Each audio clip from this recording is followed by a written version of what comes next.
kira kita perlu pilah sejenak ya bahwa penggantian proyek R80 dengan drone ini tidak seluruhnya apple to sebanding, karena walaupun kita berbicara mengenai proyek strategi nasional, namun fungsi dari dua tipe wahana atau pesawat ini adalah berbeda, di mana drone akan digunakan untuk fungsi strategis dan pengawasan keamanan nasional, dan juga sebaliknya R80 begitu juga seperti halnya pesawat N219 dan N245 yang dikembangkan oleh PT DI akan berfokus pada transportasi atau logistik antar provinsi, antar pulau untuk kegunaan pesawat penumpang dan pengangkutan logistik antara lain. Jadi kita pisahkan dulu keduanya.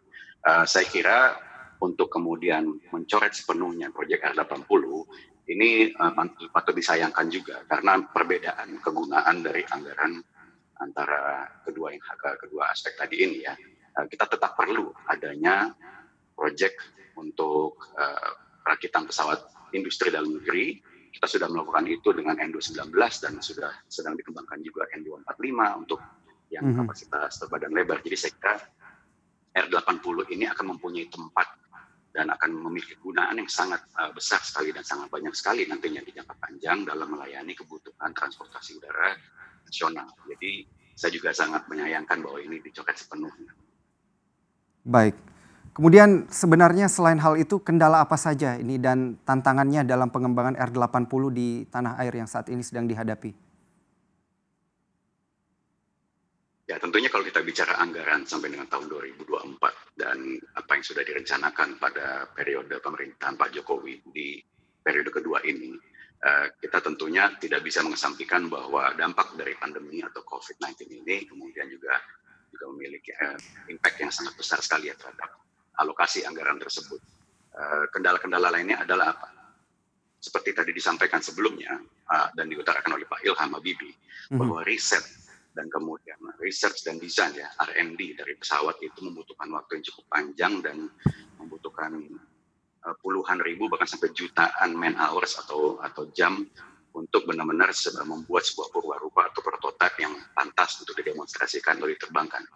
Ini membutuhkan waktu yang cukup panjang. Nah, dampak dari atau misalnya output dari investasi tersebut, dari anggaran tersebut tentunya tidak bisa segera terlihat karena baru bisa memasuki tahap produksi massal pada tahun 2025. Sedangkan mungkin Pak Jokowi dan dari pemerintah menginginkan sebuah investasi yang dampaknya bisa terlihat dalam waktu dekat dan relatif bisa menciptakan produksi yang lebih banyak dengan anggaran yang sedikit lebih besar. Baik, kemudian bagaimana sebenarnya kebutuhan transportasi udara di tanah air ini? Kalau kita melihat secara keseluruhan, khususnya untuk pesawat sejenis R80. Besar sekali kebutuhannya, karena kalau kita kilas balik ya, seperti di era tahun 80-an dan 90-an di saat waktu itu PT DI atau Nurtanio pada saat itu mengembangkan N235, kemudian N250.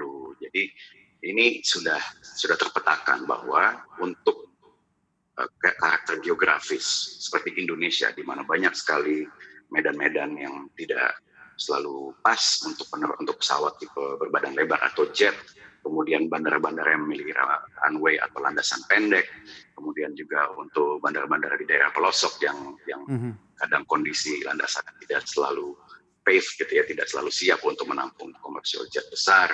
Tipe-tipe pesawat seperti inilah yang sangat pas sekali khususnya untuk pelayanan antar provinsi.